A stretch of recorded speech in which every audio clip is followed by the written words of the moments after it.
Tudo certo, professor? Tá bom, obrigado, Luana. Então, pessoal, boa tarde a todos e todas. Eu queria dizer que estou contente de estar aqui, né? Acabei entrando na programação aí, nós tivemos um contratempo com um dos palestrantes convidados, mas eu queria dizer que estamos realmente contentes com a participação de todos, pela organização deste curso, né? Eu sou um dos orientadores do curso, junto com o professor Ricardo Ventura. Então, queria desde já agradecer e parabenizar também os organizadores, tá? Por vocês terem se esforçado e montado esse curso que tá super interessante, tá bom? O tema, então, que nós vamos tratar aqui, né, vai ser as novas tecnologias na gestão de propriedades, que era, inclusive, o tema original que estava na programação do curso, tá? Eu gostaria, antes disso, pessoal, só relembrar um conceito, né, que a questão do agronegócio, por que eu estou falando disso? Porque o nosso curso chama Gestão do Agronegócio e Tecnologias, né, na produção animal, mas Gestão do Agronegócio. Eu gostaria de lembrar, ou de relembrar, o que é agronegócio, na verdade, né? Porque o tema acabou se generalizando, se disseminando, e nem sempre fica claro o que é exatamente agronegócio, tá? As pessoas acabam, muitas vezes, achando, quando eu estou falando de alguma coisa que é de dinheiro na produção agropecuária, então estou falando de agronegócio.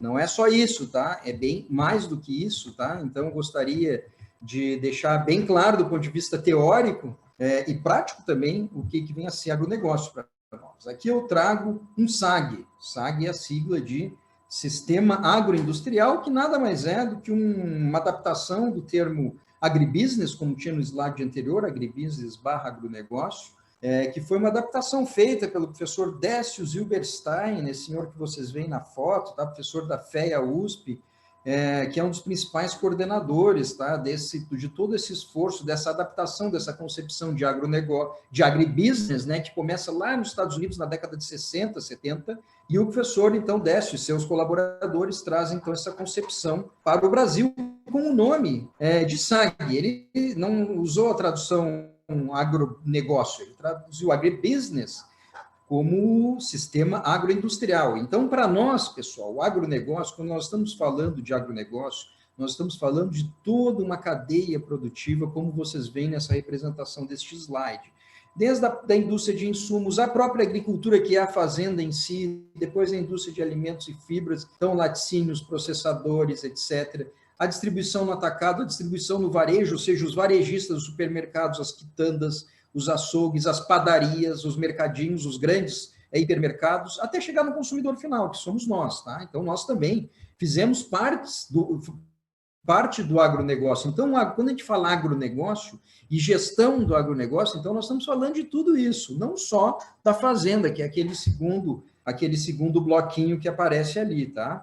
E não só a cadeia propriamente dita, mas também esses dois outros ambientes que a gente vê aí como ambiente organizacional, então associações, a pesquisa, o sistema financeiro, cooperativas e o ambiente institucional, então a cultura daquela sociedade, as tradições, a educação, ou seja, as escolas, tá? De todos os níveis, os costumes, tudo isso faz parte, então, do sistema agroindustrial, então, do SAG ou do agronegócio. Então, se nós estamos falando em gestão do agronegócio, nós não podemos perder de vista isso.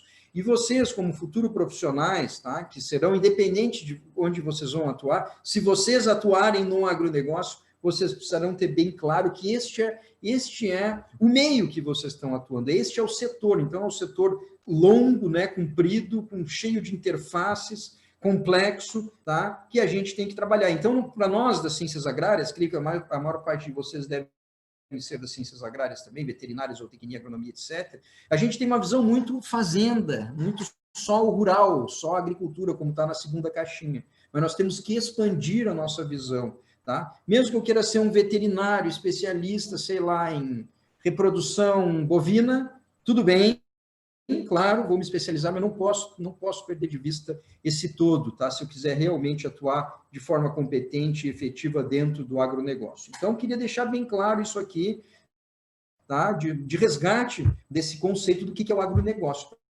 para nós. Nós estamos falando de tudo isso. Então, veja bem, quando eu falo de pressão do consumidor, quando eu falo de postura do consumidor ou de demandas do consumidor, eu estou falando também de agronegócio. agronegócio, porque ele é o ponto final do nosso sistema agroindustrial, como vocês veem aí neste slide. Muito bem. Eu gostaria também, isso foi só uma introdução mais teórica, eu gostaria de começar com os problemas, digamos assim. Talvez vocês possam se perguntar, né? Pô, eu tenho uma mãe, um pai, uma tia, um avô que fizeram agronomia, veterinária, zootecnia, pô, e eles não estudaram gestão, eles não se preocupavam com gestão, tá? Com administração. Eles focavam na parte técnica. Por que eu hoje, né? Por que vocês, jovens estudantes, por que vocês são instigados e motivados a estudarem, a trabalharem com gestão? Isso tem uma explicação histórica, tá? Porque os desafios para as profissões, ou para as empresas, para tudo, enfim, na sociedade, têm aumentado nos últimos anos. Então, tem um porquê de entender por que hoje o estudante de veterinária se preocupa mais em estudar gestão do que há 20 anos atrás. Há 20 anos atrás, talvez essa demanda não fosse tão nítida. Hoje, ela é nítida, e me parece que ela vai ser cada vez mais nítida. Numa das falas da Fernanda, ela deixou bem claro hoje, ela falou alguma coisa mais ou menos assim. Na minha forma de ver, os desafios são muito mais na área de gestão do que na área técnica, na área de indústria, como ela bem falou. E eu, né, claro, é minha área, então eu sou suspeito para falar, mas eu concordo plenamente, colegas. Eu acho que o desafio para todos nós é muito mais na área de soft skill, de gestão, de relacionamento social, do que exatamente na parte técnica. A parte técnica, né, um bom treinamento, uma boa dedicação, todos nós conseguimos, tá? Então, a soft skill, ou seja, a parte de relacionamentos, a parte de gerenciar os sistemas, é que me parece um desafio grande. Então, eu queria tentar explicar rapidamente para vocês, né, como que eu vejo, por que esses desafios estão aumentando. Eu chamei, então, de desafios, de pressões, de inquietações. E a grande resposta por trás disso é o aumento da complexidade, né? Uma outra aula que eu dei num curso também do Simpropira, nós falamos bastante sobre isso. Então, alguns colegas já conhecem essa conversa minha. Mas, para quem não estava no curso, isso aqui é uma coisa fundamental para a gente começar. Nós nos preocupamos mais com gestão hoje porque nós estamos sendo obrigados, porque o mundo está cada vez mais difícil de ser vivido. Essa é o que resumindo, é isso, está cada vez mais difícil de vivermos. Todos nós, todas as empresas, os produtores, os pequenos, os médios e grandes, os empresários, os médicos veterinários dos seus consultórios, o pessoal que é do serviço público, todo mundo hoje, a complexidade é muito maior. O que é complexidade? É o fato de que está tudo relacionado com tudo, então é difícil de eu conseguir entender o mundo, é difícil de eu tomar decisões, porque o mundo está muito interconectado, tudo está cada vez mais conectado. E essa interconexão faz com que, se eu tomo uma decisão aqui, ela vai ter uma série de interferências e de consequências em cima de muitas outras coisas que talvez eu nem nunca parei para pensar. Então, esse aumento da complexidade do mundo, que em grande parte é derivado do avanço científico, tecnológico e de comunicação, ele vem nos desafiando. Por isso que vocês estão aqui estudando gestão, por isso que nós estudamos gestão, porque é um desafio que se apresenta para nós. Eu vou simplesmente trazer alguns números, assim, só para contextualizar um pouco melhor o que eu estou querendo dizer. Do ponto de vista econômico, uma grande pressão que nós da produção sentimos é o aumento dos custos de tudo. De tudo. O exemplo que eu mostro nesse slide é uma pesquisa feita do preço da terra no Rio Grande do Sul, mas representa bem o que acontece no país. O preço da terra está aumentando no nosso país. E não é só no nosso país, é em várias regiões do mundo. Por quê? Porque terra é produção de alimentos, a população crescendo, precisamos de mais alimentos. A terra é inelástica, para quem foi meu aluno de economia sabe o que é uma coisa inelástica. Uma coisa inelástica é aquela que não tem mais como aumentar. Então, a extensão de terra no mundo é essa que nós temos, não tem como aumentar a extensão de terra. É uma oferta totalmente inelástica da área agrícola que a gente tem. Então, o que nós temos é o que nós temos. Então, vocês imaginem uma área fixa, a população crescendo, precisamos de mais de terra, lei de oferta e demanda, o preço da terra vem subindo, cada vez é mais caro para o produtor produzir, em cima de um ativo que é a terra que está se valorizando, como vocês veem nesse gráfico aí, em 20 anos, como o preço da terra, e continua se valorizando de lá para cá.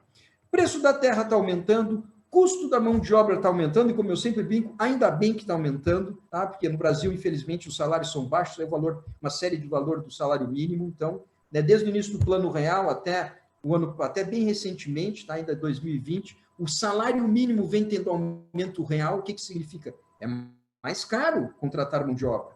Então, um produtor que está com uma terra que cada vez mais se valoriza, cada vez mais é caro dele pagar seus empregados, todas essas são pressões em cima dos indicadores econômicos que ele tem, ok?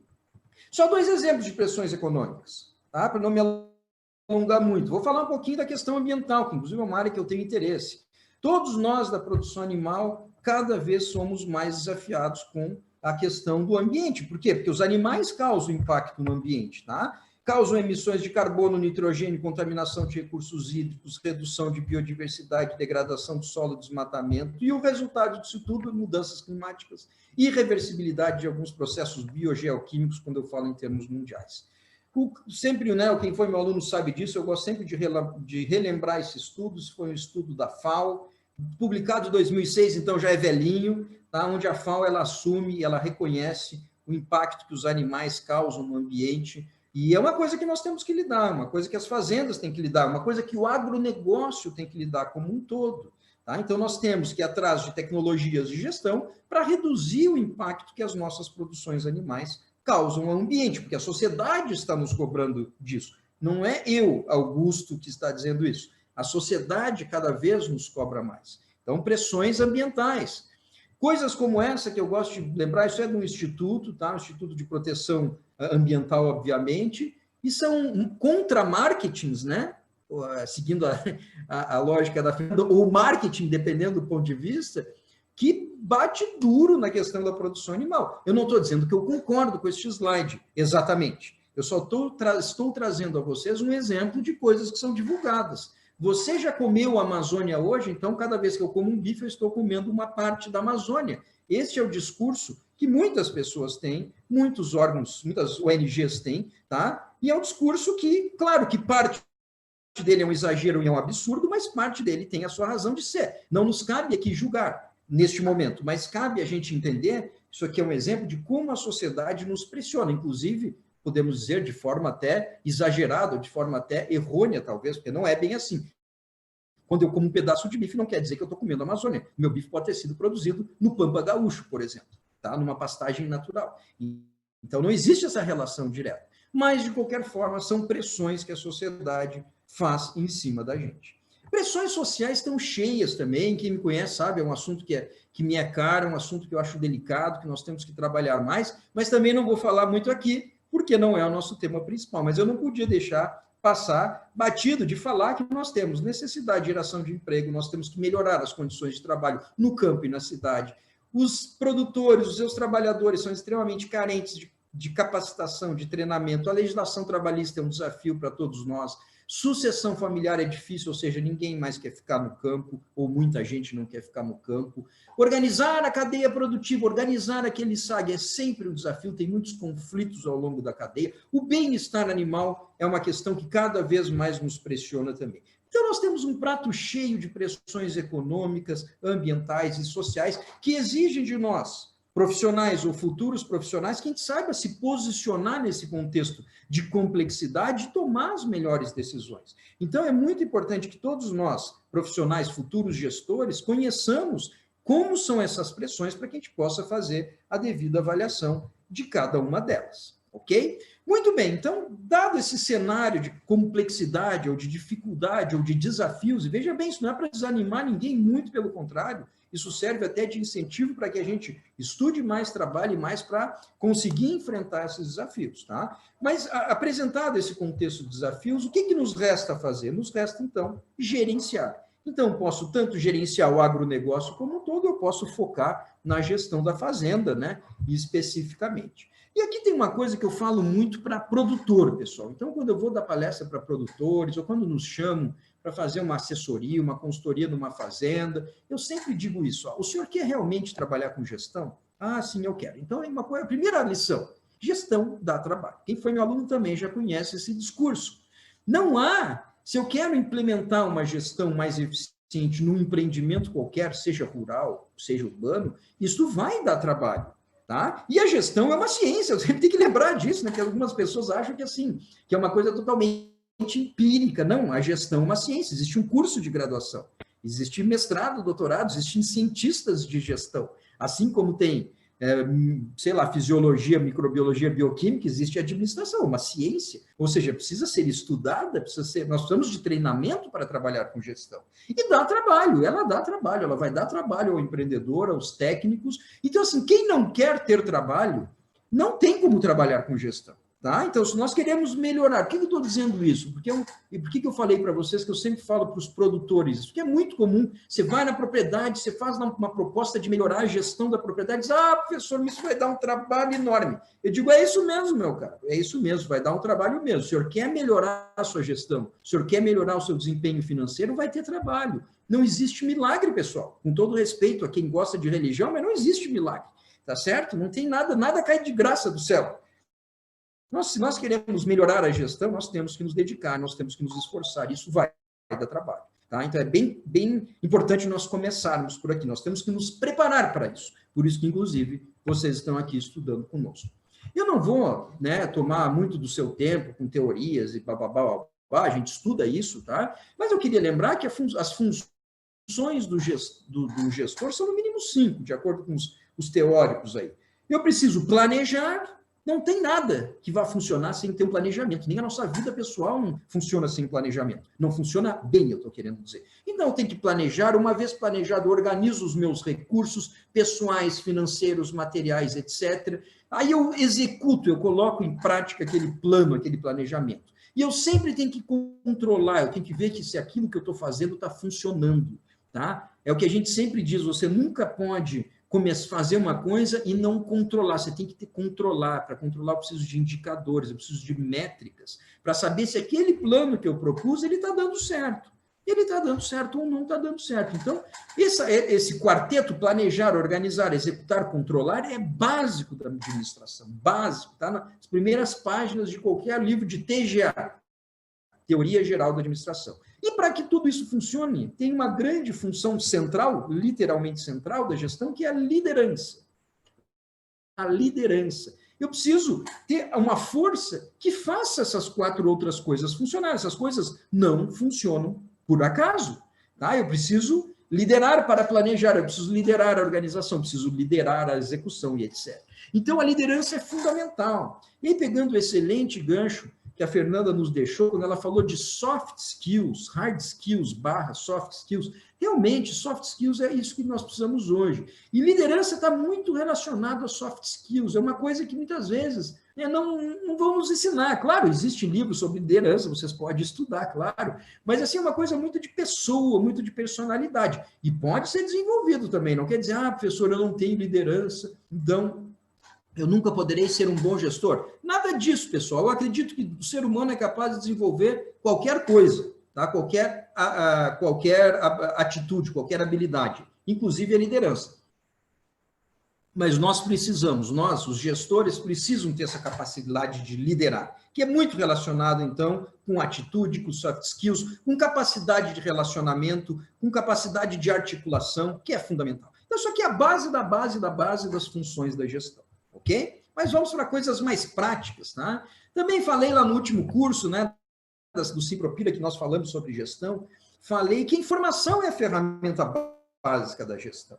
A informação é a ferramenta básica da gestão de qualquer coisa. Então, vocês imaginam, tem lá a ferramenta, as ferramentas, né, o martelo, o prego, o alicate, a serra, sim, informação é uma ferramenta fundamental para a gestão.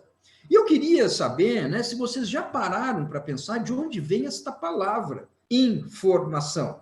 Olha, eu sou capaz de apostar que talvez nenhum de vocês já tenha parado para pensar de onde vem a palavra informação. E quem já foi meu aluno sabe que eu gosto de etimologia, eu gosto dos significados das palavras, as palavras nos ensinam. Se eu não sei, não sei o que é informação, então vamos abrir essa palavra. Vamos entender o que ela está querendo dizer. Ela tem um significado. Então, a etimologia das coisas, elas já nos explica, muito, em grande parte, o que as coisas são. Então, informação é uma palavra tripla, na verdade, que vem de informação, ou seja, uma ação de colocar em forma. Então, informação, que vem de formação, lá do latim, muito antigo, significa uma ação de colocar em forma. Eu estou falando ali, ação de colocar em forma. Então, as 3 palavrinhas, né? Os 3 As três partezinhas da palavra estão ali. Então, informação é ação de colocar em forma. Eu estou falando de formar. Eu estou falando de transformar. E no nosso caso, já que é um curso do Simpropira, que é produção animal, eu estou falando de produzir. Então, formar, transformar, produzir, isso tudo é informação. Talvez vocês não tenham parado para pensar o que significa informação. E eu vou além para vocês verem como realmente informação é a ação de colocar em forma. Então, veja bem, se eu perguntar para vocês o que somos nós, cada um de nós, assim, eu, Augusto, a Nadark, a Meline, o Seion, a Luana, a outra, uma Luana com N, a Luana com 2 N's, tá? E todos os outros colegas que estão nos assistindo, o que somos cada um de nós? Meus caros e minhas caras, nós não somos nada além do que informação. O que eu estou querendo dizer? Claro, eu peguei nós para dar o exemplo, mas na minha figurinha estão 3 bovinos aqui, tá? Nós, os bovinos, a mesma coisa nesse sentido, nós temos os nossos tecidos, nossos órgãos, nossos tecidos, as nossas células, nossos núcleos, nosso cromossomo, nosso DNA, o nosso gene. E lá no gene nós temos um conjunto de bases, né? Que você sabe muito melhor do que eu, porque isso aqui eu estudei há uns 25 anos atrás, tá? Nós temos bases não proteínas, né? Aminoácidos que formam o nosso código genético. Formam. Então, e o que é um gene? O que é um código genético? Nada mais é do que informação. Nós somos informação. Eu, Augusto, cada um de vocês, como eu falei, nós somos informação. Então, na nossa base, lá no nosso gene, está a informação genética, o código genético que nos formou, um pouco mais alto, um pouco mais baixo, um pouco mais gordo, um pouco mais loiro, um pouco mais escuro, um pouco mais clarinho, tanto faz. Então, vejam bem, olha que interessante, nós somos informação. Essencialmente, nós somos informação. Os animais que são os nossos clientes / pacientes, / consumidores, são informação também. Então, tudo é informação. A informação está em tudo, tá? E sempre uma coisa que eu gosto de lembrar, né?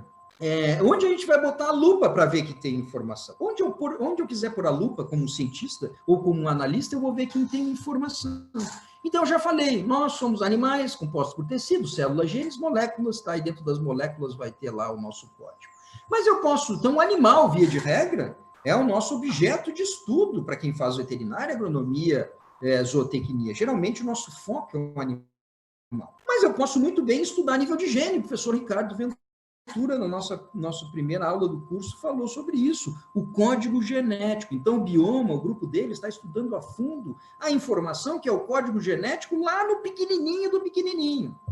O que me diferencia desse grupo de colegas é que nós fizemos o contrário. A nossa lupa vai mais para cima, menos, não tão para baixo, vai mais para cima. Nós também partimos do estudo do animal, mas nós estamos interessados em rebanho, na relação com o homem, na fazenda como um todo, né? Na visão holística da fazenda, no meio ambiente, na sociedade, até no planeta, se nós quisermos colocar assim. Então, tudo isto é composto de informação. A informação está por tudo, desde o RNA, DNA, até nas informações do cosmos, se nós quisermos colocar numa esfera, numa dimensão bem alta aí. Então, depende de onde eu vou colocar minha lupa, e é isso que dá as áreas do conhecimento diferentes. Se eu quero estudar sociedade, eu vou fazer sociologia. Se eu quiser estudar fazenda, talvez eu possa fazer uma agronomia, sei lá, e assim sucessivamente. Vocês, né, interessados em animais, nós temos condições de atuar em todos esses níveis, dependendo do interesse pessoal de cada um. Mas o que eu queria falar para vocês é que informação é a base de tudo isso, é a base que nós temos para entender todas essas relações, como o mundo é formado e como as coisas estão acontecendo. E esta, então, vai ser a informação que vai ser a ferramenta para a gestão. Então, a informação está em tudo, e ela sempre teve, como acabei de dizer, porque ela é a nossa própria composição, tá? Muito antes da nossa espécie, inclusive, surgir, já existia informação na natureza, tá? Mas onde que está a novidade, então? Putz, a informação e sempre esteve. O que isso é novo para nós, Augusto?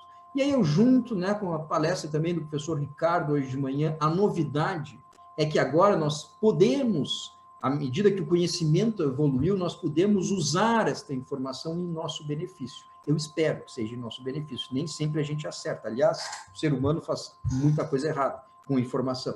tá? Mas o que é novo, digamos assim, o que é a Revolução 4.0, que o Lucas falou, e que eu já vou falar um pouquinho mais também, é que agora nós estamos conseguindo entender, manipular melhor a informação e que nós podemos, então, usar isso em nosso benefício, o benefício da nossa espécie, o benefício das outras espécies também. Então, isso aqui que é importante. A novidade está na capacidade do uso da informação para tomada de decisão. Então, eu não vou falar sobre isso, porque o Lucas explicou muito legal para vocês, tá? Gostei muito da apresentação dele. Ele falou o que foi a primeira revolução, a segunda, a terceira, a quarta revolução da pecuária 4.0, da agricultura para 4.0, que alguns colegas adoram falar disso, etc. Mas a minha pergunta é o seguinte: em qual dessas fases está a produção animal?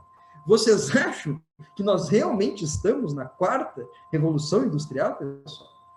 Porque o negócio é o seguinte, ó, se alguém acha que a pecuária ou a agricultura está na quarta revolução industrial no geral, é porque nunca foi no meio rural. Porque se vocês forem em qualquer município brasileiro, se vocês sortearem aleatoriamente um sítio ou uma propriedade rural, vocês vão ver que nós vamos ter propriedades rurais que nem entraram ainda na primeira revolução industrial.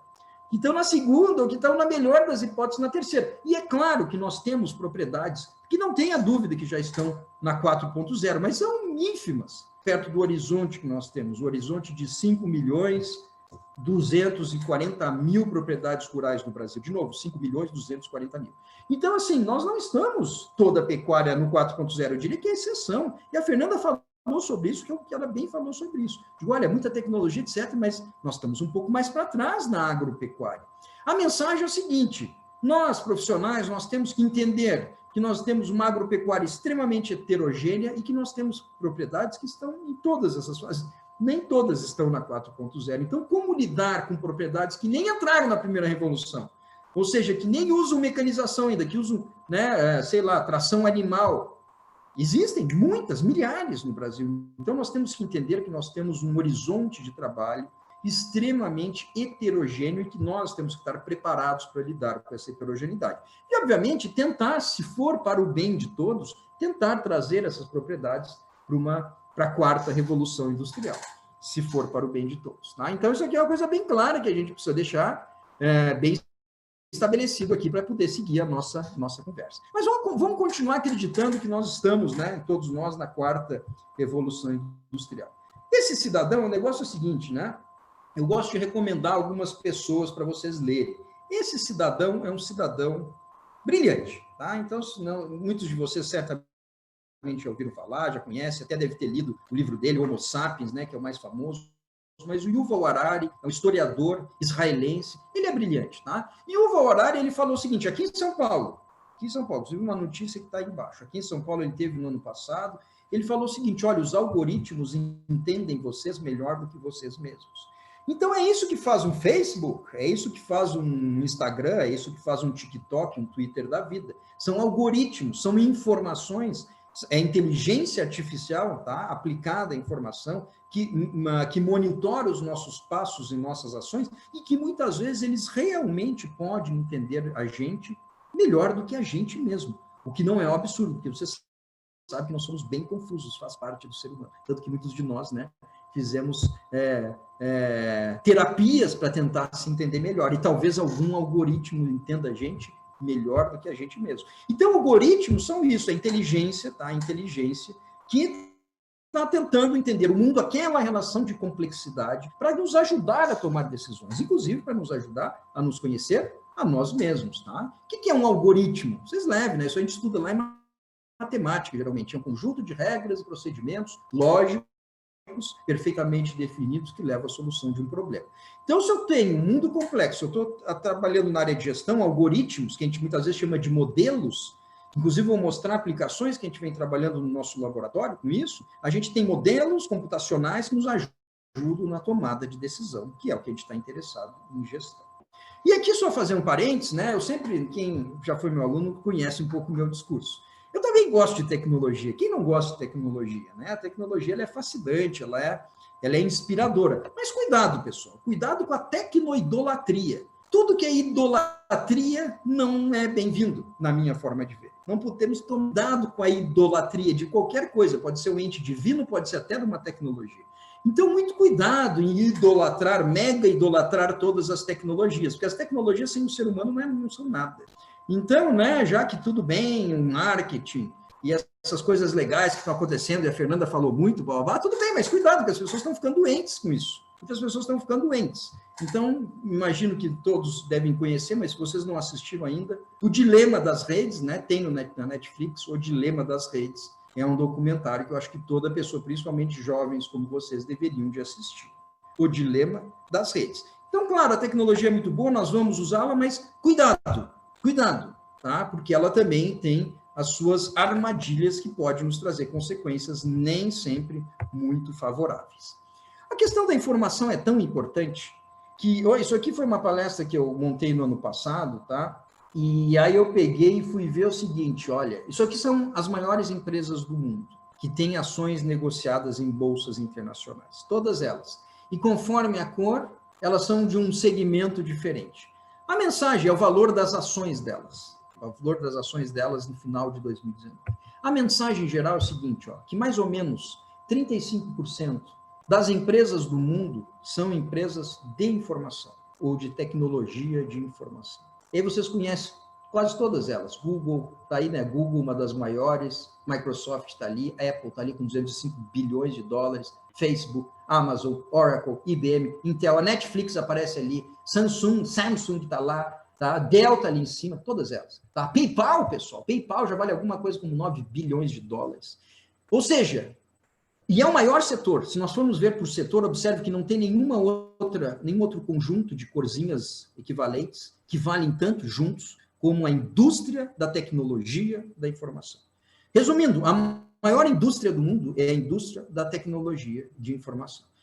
Imagino que muitos de vocês já sabiam disso, mas só para deixar claro como informação é realmente relevante para tudo na nossa espécie hoje em dia, para tudo, tá? Aqui a gente tem mais uma demonstração disso daí.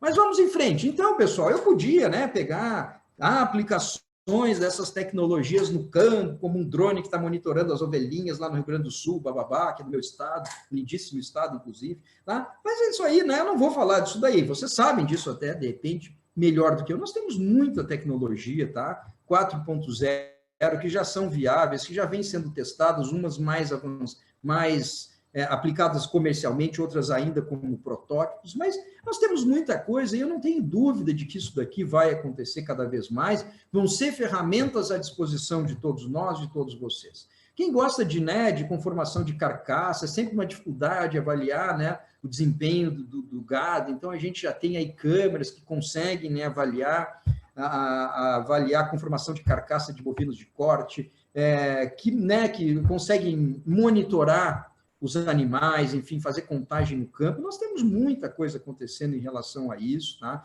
Vocês ainda vão ver muitas coisas. Daqui a 20 anos, quando vocês estiverem no pico da carreira de vocês vão ver que isso aqui vai ser brincadeira de criança, tá? Isso aqui vai ser coisa do passado. E essas coisas estão acontecendo e vão continuar acontecendo.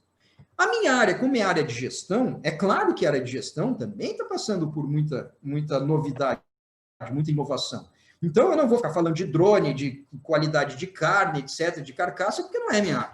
Eu gostaria da minha área de falar para vocês que os softwares de suporte à tomada de decisão na gestão é o que tem de mais interessante nisso. Esse aqui é um exemplo, inclusive é uma startup de ex-alunos nossos, tá? Da FZEA, a Perfarm, eles desenvolveram sistemas de gestão de fazendas. Inclusive, vocês podem ver, pode georreferenciar a fazenda, tem um aplicativo para gerente, para o trabalhador, para o pessoal do financeiro, para controlar instalações, para controlar máquinas. Isso aqui é a tendência dessas propriedades, tá? Isso aqui é a tendência da indústria 4.0 aplicada na área de gestão.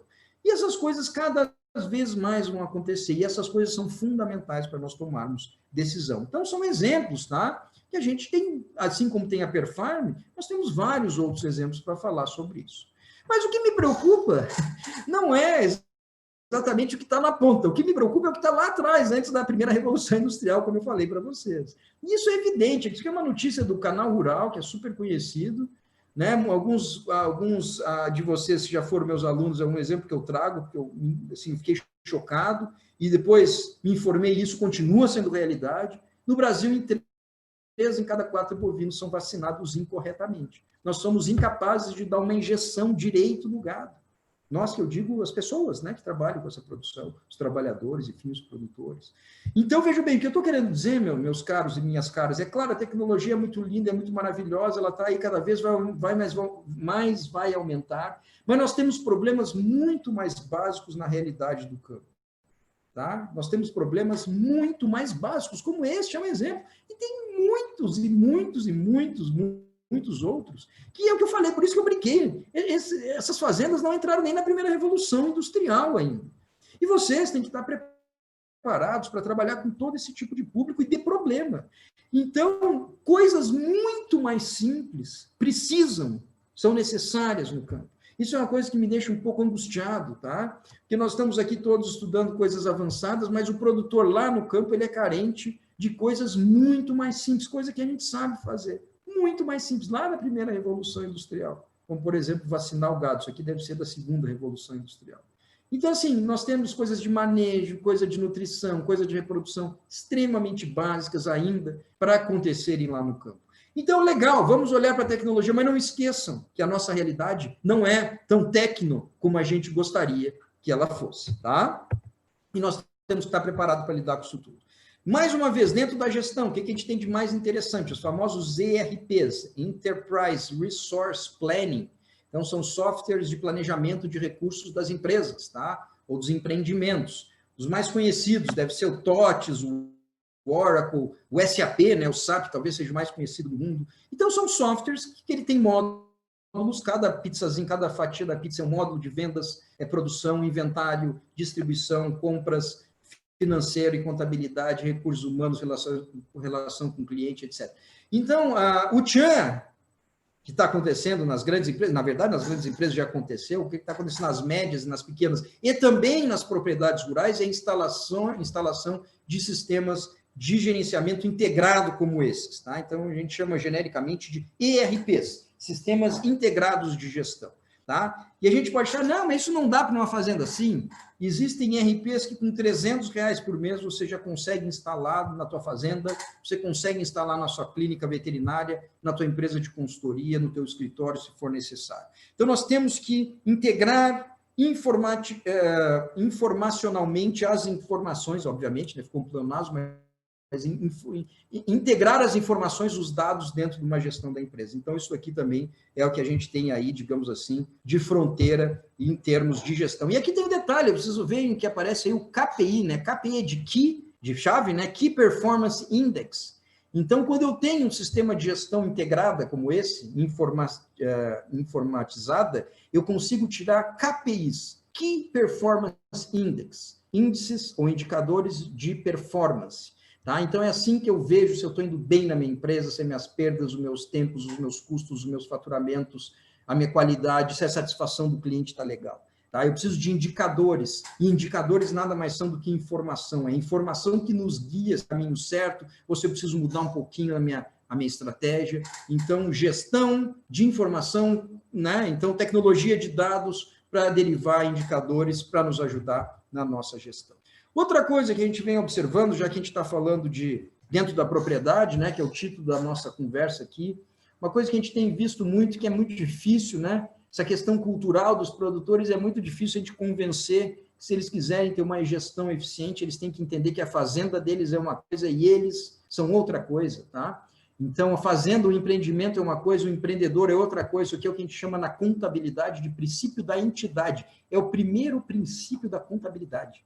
E não é só no meio rural, isso vale para qualquer empresa. Sei lá, se você tem uma lojinha, tá? A sua lojinha é uma entidade, você é outra entidade. Então, tem que separar o que é o capital de um, o que é o capital do outro. E no meio rural é muito difícil a gente conseguir fazer isso. Eles misturam, ele acha que é uma coisa só. E a gente tem muita dificuldade de conseguir, então, ter os relatórios de desempenho para que a gente possa saber se a fazenda está no caminho certo, se a fazenda está remunerando devidamente o produtor. Então, essa separação é uma coisa que eu trago para vocês, porque também nas nossas andanças é uma coisa que me angustia bastante. Aí nós temos que ir lá na Receita Federal ou falar com o contador para entender que tem classificações diferentes das empresas. E aqui vocês veem na primeira coluna, um produtor rural, ele pode ser pessoa física, ele pode ser pessoa jurídica. No Brasil, a esmagadora maioria, sei lá, 99,9% é pessoa física, poucos já são empresas, e ser empresas pode ter vantagens, são estudos que a gente vem fazendo. É um exemplo que a gente fez para o leite, tá? Então, se vocês verem, são 3 faixas de produção de leite, vejam aqui, uma fazenda de até 500 litros por dia, 800 litros, 1.100 litros por dia.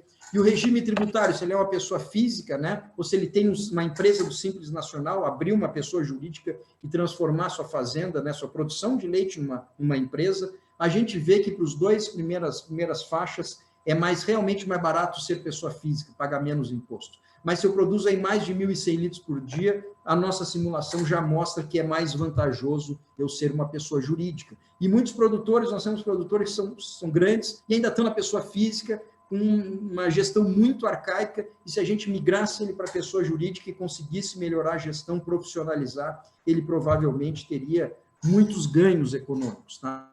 Fizemos simulações também, esse aqui é um outro trabalho que nós fizemos, isso aqui é venda de pintinho, tá? Então avicultura, e a mesma coisa, né? Resumindo, nós vimos aí que para a produção de pintinhos, né, na avicultura, realmente a pessoa física tem um total ali de encargos mais baixos, 27,5%, se for uma pessoa jurídica, já fica um pouco mais caro, tá? Então, cada caso precisa ser analisado para ver se o produtor ele precisa continuar como pessoa jurídica, ou melhor, qual é a melhor conformação jurídica, como a gente diz, para uma propriedade rural, para uma atividade rural. São coisas que a gente vem trabalhando também. Por que eu estou falando dessa questão do foco da pessoa física e da pessoa jurídica? Porque conforme a configuração jurídica, o fisco, né, a Receita Federal, exige alguns relatórios contábeis para a gente. E esses relatórios são fundamentais para a gente tomar decisão e gestão. Não há uma gestão eficiente se não tiver relatórios de demonstrações contábeis eficientes. Esse aqui são 6 relatórios que a legislação brasileira determina. Eu vou focar em 3 e já vou botar para o próximo slide, que eles aparecem aqui também, que fica muito mais fácil. Quem também já foi meu aluno das disciplinas aí de gestão, sabe que eu digo, ó, se você quer gerenciar qualquer empreendimento de forma eficiente, você tem que ter no mínimo 3 relatórios contábeis. O relatório que vai me dar o fluxo de caixa, que chama demonstrativo de fluxo de caixa. O relatório que vai me dar a situação econômica, o resultado econômico, nós chamamos de DRE, demonstração de resultados de exercício. E, obviamente, eu preciso saber como é que está a minha riqueza, que eu vou ver lá no balanço patrimonial, que é a situação do capital. Então, qualquer empreendimento que queira ser bem gerenciado, eu preciso de informações contábeis, gerenciais para tomar essas decisões, e então eu preciso conhecer esses relatórios. Vocês podem estar pensando, nossa, mas isso é coisa da contabilidade, eu preciso fazer um curso de contabilidade para entender? De jeito nenhum. Se vocês fizerem um cursinho, que tem vários aí no YouTube, de graça, inclusive, para vocês entenderem o que é um balanço patrimonial, pelo menos entender o que é uma DRE, um fluxo de caixa, vocês vão conseguir. Tá? Na pós-graduação, nós damos cursos sobre isso. Tá? Então, assim, quem quer trabalhar com gestão, na prática, precisa conhecer os principais relatórios contábeis. De novo, são 6 que tem. No mínimo, esses 3, a gente recomenda que sempre o gestor, um empreendimento possa ter. Eu vou adiante para ficar dentro do meu tempo. Uma coisa que eu gosto muito, né? Compliance. É possível que alguns de vocês não tenham escutado ainda falar em compliance, tá? Compliance é um termo muito utilizado dentro das grandes empresas. Todas as grandes empresas, principalmente empresas de capital aberto, são as empresas em ações negociadas em bolsas, têm política de compliance. E o que é compliance? Tá aí, ó, no âmbito institucional e corporativo, compliance é um conjunto de disciplinas a fim de cumprir e se fazer cumprir as normas legais e regulamentares, as políticas, as diretrizes estabelecidas para o negócio e para as atividades da instituição ou empresa, bem como evitar, detectar e tratar quaisquer desvios ou inconformidades que possam ocorrer. O termo compliance tem origem no verbo inglês to comply, que significa agir de acordo. Simplesmente isso, colegas, marquei em amarelinho. Compliance significa agir de acordo, fazer a coisa certa. É uma regra, e a empresa tem que ter isso como cultura, como filosofia, e eu diria mais, como ética. Isso aqui já está bem avançado no mundo das altas corporações, mas é claro que no meio rural, isso aqui provavelmente quase não existe ainda, tá? Pelo menos como política de administração. Então, de novo, é uma coisa na área de gestão que vem ganhando espaço e que a gente tem divulgado muito isso, que é o que eu sempre digo para o produtor. né? De novo, os produtores nos chamam para dar uma assessoria, uma consultoria, daí você vai ver, ele não está de acordo com as leis trabalhistas, ele não paga o empregado dele que ele tem que pagar direito, ele não tem APP, ele não tem reserva legal, ele cavou um poço e não foi pedir autorização para o governo do estado que ele tem que pedir. Enfim, ele tem lá um trabalho que até parece meio semi-escravo, que infelizmente acontece muito no meio rural. Então, assim, tudo errado. Então, assim, tem que fazer as coisas certas em qualquer lugar. Qualquer empreendimento, pequeno, grande, médio, tem que fazer as coisas certas. A sociedade não admite mais a gente fazer coisas erradas. Então, vocês, como futuros profissionais, sempre prezem por isso. Prezem por fazerem as coisas certas. Tem lei que a gente tem que obedecer, tem ética para a gente obedecer. Eu não vejo futuro sustentável em qualquer instituição que queira sobreviver, queira ter lucro, se ela não fizer alguma coisa errada. Mais cedo ou mais tarde, ela vai dar com os burros na água, né? E não tem outro termo melhor para explicar isso daí. Então, compliance está aí, um monte de coisa que a gente tem que atender, e isso também faz parte da pressão que eu falei para vocês, isso faz parte da complexidade. Alguém vai dizer, nossa, é muito fácil falar, mas é difícil conseguir fazer o produtor fazer tudo isso direitinho. Eu sei que é muito difícil, mas cabe a nós, técnicos, trabalharmos nesse sentido. Nós temos que ajudar os produtores a fazerem as coisas direito e ganharem dinheiro direito. E é possível, é possível. Muitos fazem. Não estou dizendo que todos fazem errado, muitos fazem certo. Tá? E nós temos que fazer, todos fazerem certo. A sociedade não admite mais coisa errada. Tá? Alguns dizem, mas isso é ser politicamente correto. Podem achar o que quiser. Até hoje, eu fico tentando entender qual é o problema da crítica ao politicamente correto. Qual é a sugestão? Então, ser politicamente incorreto é essa sugestão? Eu não consigo entender essa crítica até hoje. É isso mesmo, ser politicamente correto. Não há outro caminho para quem quer ter decência na vida. Tá?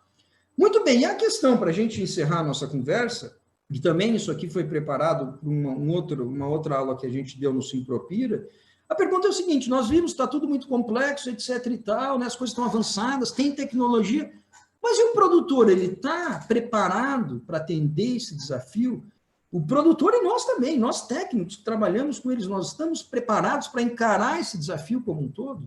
E aí nós temos algumas coisas ainda tristes no nosso país, tá? Esse aqui foi um estudo que eu fiz para o pessoal do curso de leite, tá? Bem simples, ó. Qual é a escolaridade dos produtores brasileiros? De novo, nós temos 5.240.000 propriedades. Claro, tem produtor que tem mais de uma, tá? Então a gente deve ter alguma coisa como 5 milhões de produtores no Brasil. 5 milhões, é enorme, é uma quantidade imensa, tá? E a escolaridade desse pessoal? Vejam ali em cima, 15%, 783.925 produtores têm, ou melhor, nunca frequentou a escola.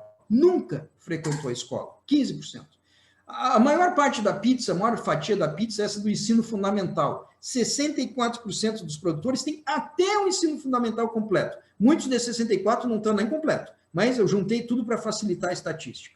Então, se eu pegar 15% mais 64%, quanto que dá 29%? Praticamente 80%.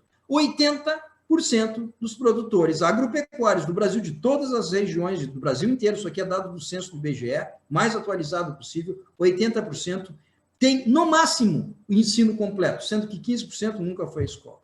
Aí, se eu pegar e colocar aí o verdinho ali, o que tem ensino médio, mais 15%. E 6% tem curso superior completo, ou até pode ter mestrado e doutorado, tá? Mas, no mínimo, curso superior completo, 6%.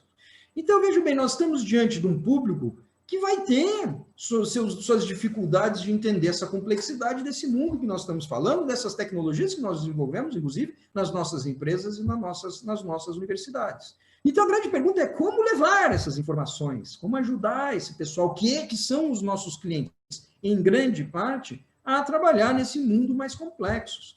A gente vai ver, né, outra informação do IBGE. O produtor recebe orientação técnica? Pessoal, 23% só recebe, 1.187.000.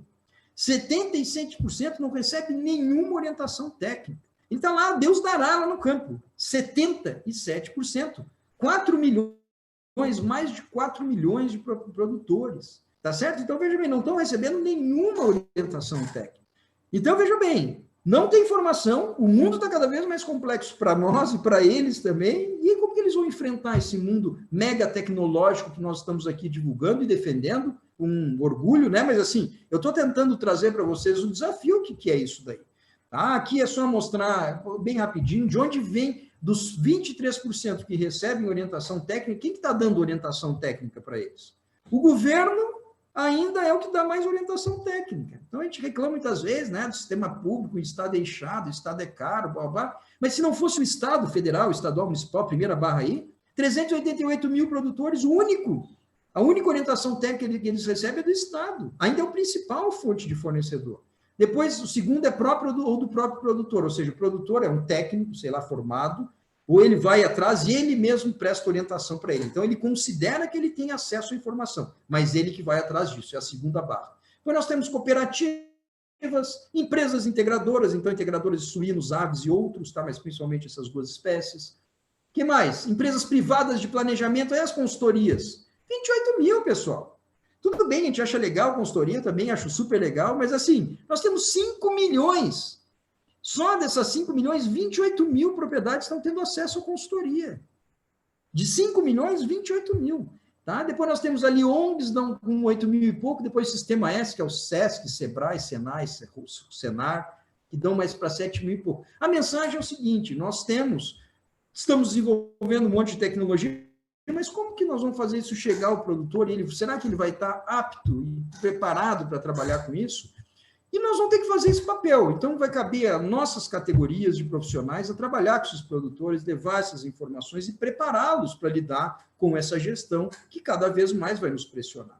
Aqui, de uma forma bem geral, só para vocês terem noção do tamanho de propriedade. Então, no eixo horizontal está o tamanho da propriedade e quanto por cento que recebe orientação técnica no eixo do Y, no eixo vertical. A primeira flechinha azul está mostrando que, veja bem, propriedades, vamos colocar até 100 hectares, das propriedades até 100 hectares, que são pequenas, podemos dizer assim, por padrão brasileiro, pouco mais de, 25% delas têm. Propriedades até de 50 a 100 hectares, só 25% têm orientação técnica. Se nós pegarmos as maiores fazendas ali com mais de 10 mil hectares, é claro, elas têm condições, 80% delas têm orientação técnica, elas têm grana para pagar. Tá? Então, isso aqui é uma preocupação que eu trago, porque é o nosso público. Esse aqui é o nosso público. Tá? E muitos desses aqui, meus caros e minhas caras, não entraram nem na primeira Revolução Industrial. Alguns estão na segunda, alguns estão na terceira.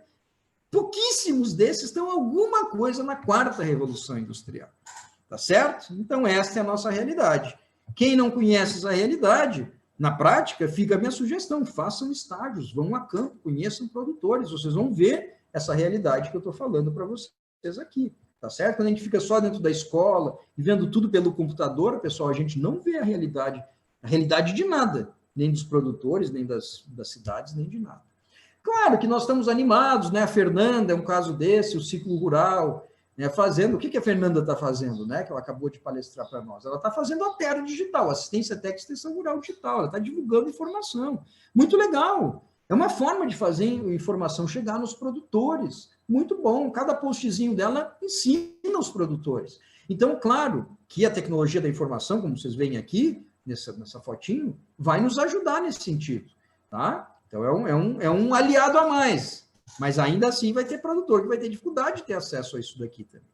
Para a gente encerrar, só gostaria de falar um pouquinho o que a gente tem feito sobre isso no nosso laboratório. Então, é o LAI, que vocês estão vendo desde o início lá em cima. Tá? No LAI, a gente tem proposto trabalhar com mais de um enfoque, sair do enfoque só de produção, que é o que nesse slide eu estou chamando de engenharia técnica lá em cima. Tá? Engenharia entendo como técnica, zootécnica, veterinária, tudo que é técnica está no primeiro quadradinho. Eu acho que não é mais suficiente nós focarmos só na técnica. Nós não podemos deixar de lado a questão socioambiental, que é fundamental, a questão econômica, a questão microeconômica da propriedade, a questão macroeconômica da economia como um todo. A contabilidade é fundamental se eu quero trabalhar com gestão.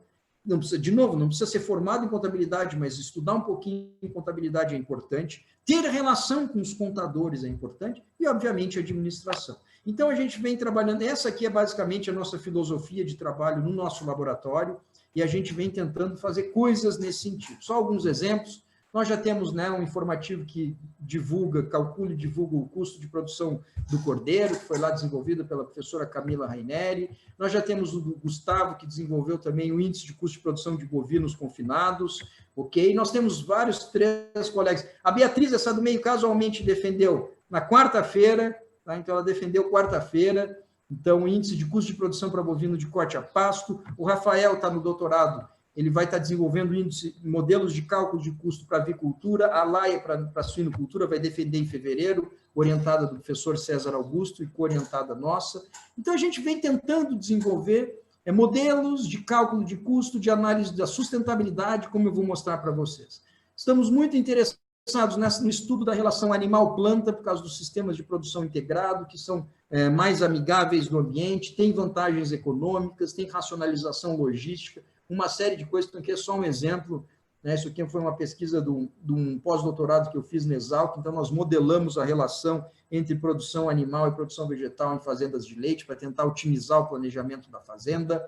Isso aqui é uma outra área que a gente vem trabalhando, né? Essa aqui é a tese do Alejandro, que defendeu há um ano, mais ou menos. Nós estamos usando sistemas computacional de simulação na produção animal, onde nós conseguimos modelar bichinho por bichinho, a bezerra que nasce e cresce, pode ou não ficar doente, que vai entrar numa puberdade, que vai ser inseminada, pode ou não ficar prenhe, e vai ter lá, depois ela vai, né, vai virar uma novilha, vai ser inseminada, vai ter o bezerrinho dela, ela vai entrar no sistema de produção. A gente consegue modelar todo o sistema, como a gente chama de uma pesquisa in silico. Tá? Tem in vitro, in vivo, que você conhece, que é uma pesquisa in silico, ou seja, a gente usa sistemas computacionais para simular uma fazenda, tudo que pode acontecer numa fazenda ou em qualquer coisa que vocês podem imaginar. Então, isso aqui é uma tecnologia bem avançada de simulação que a gente tem tentado trazer para a produção animal. Nós também estamos muito interessados na questão ambiental, como eu falei. Então, os sistemas de síntese em energia, e é energia com M mesmo, não é N, tá? Então, isso aqui é o trabalho que a Beatriz desenvolveu, um dos trabalhos que ela desenvolveu com ovinocultura. Então, nós modelamos a produção de ovinos, toda a energia que entra, que sai, o impacto que causa na natureza, o impacto que causa na sociedade. Então, nós estamos realmente interessados em entender bem como são as relações, não ficar só olhando o animal, mas a relação do animal na fazenda, do animal com a sociedade, e tentar ver, de fato, se nós estamos gerando valor, se nós estamos gerando impacto para o ambiente, como que a gente pode mitigar a emissão de gases, por exemplo. Então, o nosso enfoque é muito assim. Lembra da lupinha lá? O nosso enfoque é um pouco mais para cima, um pouco mais fazenda, mais sociedade, tá? E aí que a gente vai se complementando com os outros colegas, tá? Então, a gente consegue, isso aqui é só para dar exemplo, eu não vou perder tempo, mas a gente consegue valorar qual é a contribuição de cada um desses grupos de insumos, de serviços, do solo, da natureza, do vento, do sol, da chuva, tudo isso a gente consegue valorar. Então, para terminar, pessoal, eu acho que o papel de vocês, que são jovens, que estão aqui conosco, né, o papel de vocês é muito importante no futuro. E vocês precisam, né, na minha forma de ver, olhar com bastante carinho essa possibilidade de empreenderem, né, de criarem soluções, de terem coragem de encarar os desafios. Então, o que é o empreendedor? Aquela pessoa, né, tem disposição, capacidade de inovar, de idealizar, de coordenar, de realizar projetos, serviços, negócios. Não tem que ser o Steve Jobs, pessoal. Ah, não, eu não tenho criatividade. Não, tu se junta com alguém que tem, daí você pode ser bom na parte de contato, na parte de gestão, teu colega pode ser bom na parte técnica, você pode ser bom na parte de articular com as pessoas. Nós temos, seres humanos, condições de sermos bons em muitas coisas. A gente só precisa desenvolver, precisa encontrar o que nos dá satisfação e no que a gente pode contribuir para a sociedade. E empreendedor significa assumir riscos, né? Então, a questão do emprego fácil, um salário bom, sem riscos, isso é muito difícil daqui para frente, né? Sei que pode ser um pouco desanimador, mas eu acho que não tem que ser desanimador, isso aqui tem que ser animador de vocês, entender que, vamos parar, vamos pensar, vamos desenvolver alguma coisa. Organizar um curso do Simpropira já é um exemplo de empreendedorismo. Claro que é um exemplo de empreendedorismo. Organizar cursos, organizar eventos, articular com pessoas. Então, pratiquem isso, porque isso aqui pode ser uma coisa muito legal para vocês, tá? Eu entendo que vocês têm muitas condições de avançarem nesse sentido, ok? Então, eu acredito muito que nesse mundo mais complexo que eu tentei mostrar para vocês, o papel de vocês é muito importante mesmo, porque a carência no nosso meio rural é enorme em termos de informação, de orientação, como eu procurei mostrar para vocês. Eu paro por aqui, tem meu e-mail para quem não me conhece, faço um convite, eu criei lá uma página no Facebook, tá? Para a gente botar notícias, eventos sobre gestão, sobre inovação. Então, é bem fácil, é gestão.gameiro, tá? É uma comunidadezinha, se vocês quiserem participar, fica o nosso convite, onde a gente coloca informações a respeito disso que a gente está falando. eu devolvo a palavra para o Cê, agradeço mais uma vez, tá? Desculpem se alguma coisa não ficou no jeito, tá bom? Mas fico à disposição para conversar com vocês. Muito obrigado, sucesso no nosso curso no dia de amanhã, tá bom? Devolvo a palavra, Cê. Muito obrigado, professor. A sua palestra foi muito abrangente e interessante. Agora vamos esclarecer algumas dúvidas. Vamos começar com o Fernando Augusto. Ele pergunta como abordar o produtor que muitas vezes já está cansado de tanto trabalhar, dizendo que ele deve começar a ter mais trabalho com gestão. Ok, grande Fernando. Assim, eu sempre acho o seguinte, o produtor, né, ele tem uma cultura muitas vezes muito diferente da gente, então é sempre um contato difícil. E outra coisa, o produtor já está cansado de milagres, né, que tentaram vender para ele que ele não aguenta mais, que muitas vezes não deu certo, né? Então eu entendo muito bem a preocupação e a dúvida do Fernando é uma dúvida muito importante. Mas eu não vejo outro caminho, Fernando, que o diálogo e a conquista da confiança dele. Você vai ter que conquistar a confiança dele, tá? Para ele confiar que você pode levar alguma informação que possa ser útil para ele. Então, é uma relação que não vai acontecer numa visita só, uma relação de compromisso que deve ser construída nesse relacionamento, e vai ter que mostrar para ele que sim, ele vai ter um pouco mais de trabalho. Mas que se tudo der certo, e se a gente fizer direitinho, ele fizer a parte direitinho, e nós técnicos fizermos a nossa parte, ele vai ganhar. Ele vai ganhar. Então, vai valer a pena ele investir. Isso é uma coisa que eu sempre procuro dizer. E vocês têm que ser corajosos para fazerem isso. Quando vocês vão levar uma solução para o produtor, sei lá, na área de nutrição, por exemplo, vão propor toda uma mudança na parte nutricional dos animais. Mostrem para ele uma simulação de quanto ele vai gastar, do trabalho que vai dar e que ele vai ganhar mais. Que ele vai ganhar mais. Então, assim, essa transparência, até nisso a informação é importante. Mostrar essas informações de que vocês fizeram um planejamento direitinho, que ele vai gastar tanto mais, que vai dar mais trabalho para ele, mas olha aqui quanto ele vai ganhar.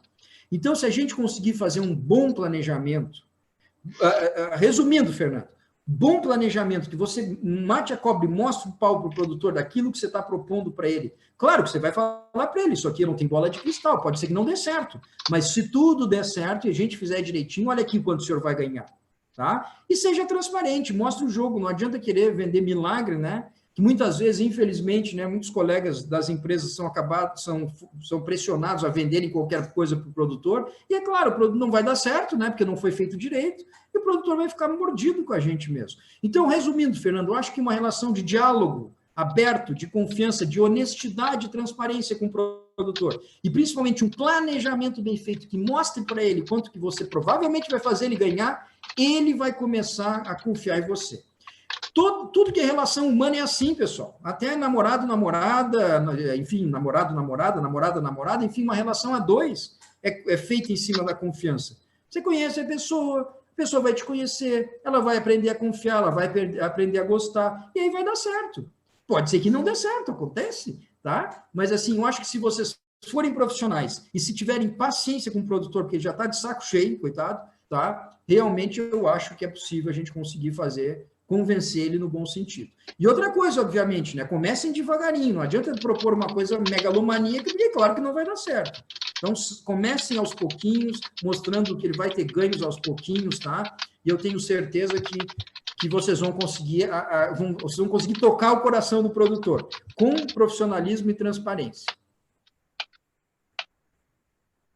O que mais? Quer que eu leia aqui, Cê? Quer que eu leia direto as perguntas? Não, obrigado. Então, parece que a dúvida da outra pessoa já foi respondida, da Heloísa. Então, a gente, por hora, agradece pela sua presença.